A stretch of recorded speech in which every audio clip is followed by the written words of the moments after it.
আপনি কি জানেন, সমগ্র পৃথিবীর অধিপতি, জিন ও পশু পাখির ভাষা বুঝতে পারা মহান নবী হযরত সুলাইমান আলাইহিস সালামকে কেন একদিন নিজের রাজপ্রাসাদ থেকে ভিক্ষুকের মতো বের করে দেওয়া হয়েছিল?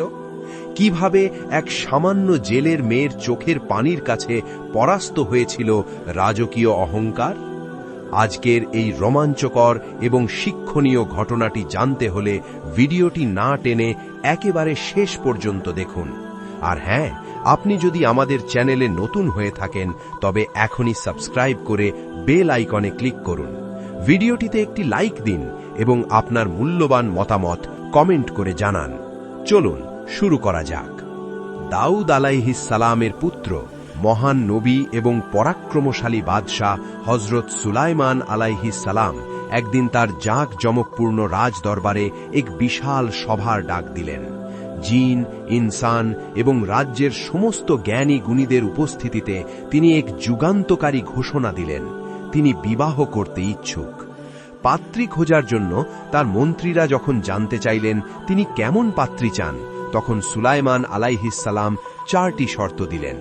প্রথমত, মেয়েটিকে হতে হবে চরম পর্দানশীল ও ধার্মিক।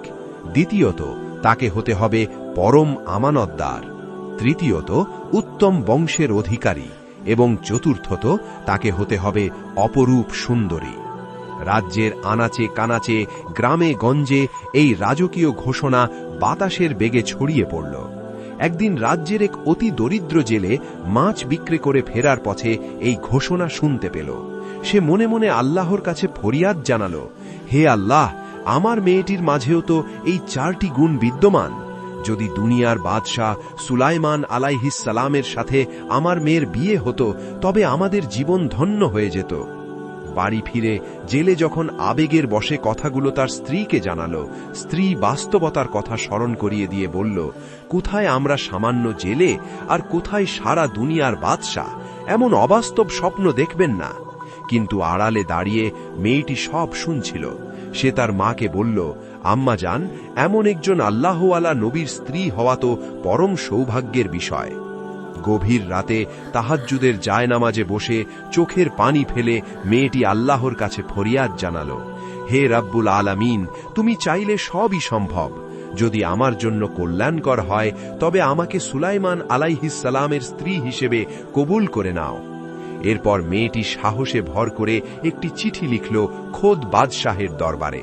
কিন্তু দরবারের মন্ত্রীরা যখন সেই চিঠি সুলাইমান আলাইহিস সালামের হাতে দিল, তখন এক দরিদ্র জেলের মেয়ের এমন স্পর্ধা দেখে তিনি বিরক্ত হলেন এবং কিছুটা অহংকার বশত সেই প্রস্তাবের চিঠিটি ছিঁড়ে ফেললেন। কিন্তু মহান আল্লাহর কাছে তার এক প্রিয় নবীর এই সামান্য অহংকারটুকুও পছন্দ হল না। শুরু হল একটি কঠিন পরীক্ষা। একদিন সুলাইমান আলাইহিস সালাম তার জাদুকরী ক্ষমতার উৎস সেই মোজেজার আংটিটি খুলে রেখে শৌচাগারে গেলেন।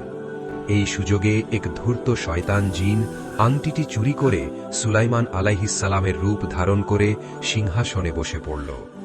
আসল সুলাইমান আলাইহিস সালাম যখন ফিরে এলেন, কেউ তাকে চিনতে পারল না। তাকে মিথ্যাবাদী ও পাগল অপবাদ দিয়ে নির্মমভাবে রাজপ্রাসাদ থেকে তাড়িয়ে দেওয়া হল। ছন্ন ছাড়া, ক্ষুধার্ত ও রক্তাক্ত অবস্থায় তিনি এসে পড়লেন এক নদীর তীরে। ভাগ্যক্রমে সেই দরিদ্র জেলেই তাকে নদীর পাড় থেকে উদ্ধার করে নিজের বাড়িতে নিয়ে গেল। পরিচয়হীন এই যুবক ধীরে ধীরে সুস্থ হলেন এবং জেলের সাথে মাছ ধরার কাজ শুরু করলেন। তার আগমনে জেলের সংসারে অভাবনীয় বরকত নেমে এলো। যুবকের সততা ও পরিশ্রমে মুগ্ধ হয়ে জেলে নিজের সেই গুণবতী কন্যার সাথেই যুবকের বিয়ের প্রস্তাব দিল। সুলাইমান আলাইহিস সালাম রাজি হয়ে গেলেন। অত্যন্ত সাদামাটা ভাবে তাদের বিয়ে সম্পন্ন হল। সুলাইমান আলাইহিস সালাম তখনও জানেন না এই সেই মেয়ে। এভাবেই কেটে গেল একটি বছর। একদিন জেলে আর তার জামাতা মিলে নদী থেকে এক বিশাল মাছ ধরল। রাতে সেই জেলের মেয়ে অর্থাৎ সুলাইমান আলাইহিস সালামের স্ত্রী যখন মাছটি কাটতে গেল, তখন মাছের পেটে একটি উজ্জ্বল আংটি দেখতে পেল।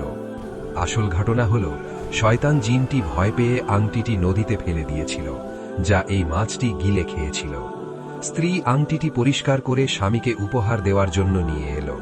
আংটিটি স্বামীর হাতে পরিয়ে দেওয়ার সময় স্ত্রী লাজুক হেসে বলল, জানেন, আপনাকে বিয়ের আগে আমি না দেখেই একজনকে মন থেকে ভালোবেসেছিলাম। তিনি ছিলেন আমাদের বাদশাহ সুলাইমান আলাইহিসসালাম।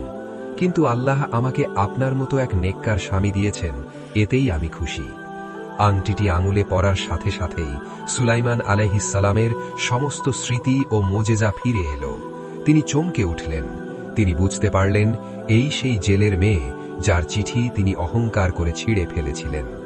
আল্লাহর এই অপূর্ব কুদরত ও পরিকল্পনা দেখে তিনি তৎক্ষণাৎ সিজদায় লুটিয়ে পড়লেন। কেঁদে কেঁদে বললেন, হে আল্লাহ, তুমি আমাকে ক্ষমা করো। তুমি এই বান্দির দোয়া কবুল করেছ এবং আমার অহংকার ভেঙে আমাকে চরম শিক্ষা দিয়েছ। বন্ধুরা, আল্লাহর পরিকল্পনা মানুষের ধারণার চেয়েও কত উত্তম তা এই ঘটনাই প্রমাণ করে। আল্লাহ চাইলে রাজাকে ফকির করতে পারেন, আবার জেলের মেয়েকেও রাজরানী বানাতে পারেন। ভিডিওটি আপনাদের কাছে কেমন লাগলো কমেন্ট করে অবশ্যই জানাবেন। যদি এই শিক্ষণীয় গল্পটি আপনাদের হৃদয় ছুঁয়ে থাকে তবে ভিডিওটিতে একটি লাইক দিন, আপনজনদের সাথে শেয়ার করুন এবং এমন সব অসাধারণ ও শিক্ষণীয় ইসলামিক ঘটনা পেতে চ্যানেলটি সাবস্ক্রাইব করে বেল আইকনে ক্লিক করতে ভুলবেন না। মহান আল্লাহ আমাদের সবাইকে অহংকার থেকে দূরে রাখুন। আমিন। ভালো থাকবেন সবাই। আল্লাহ হাফেজ।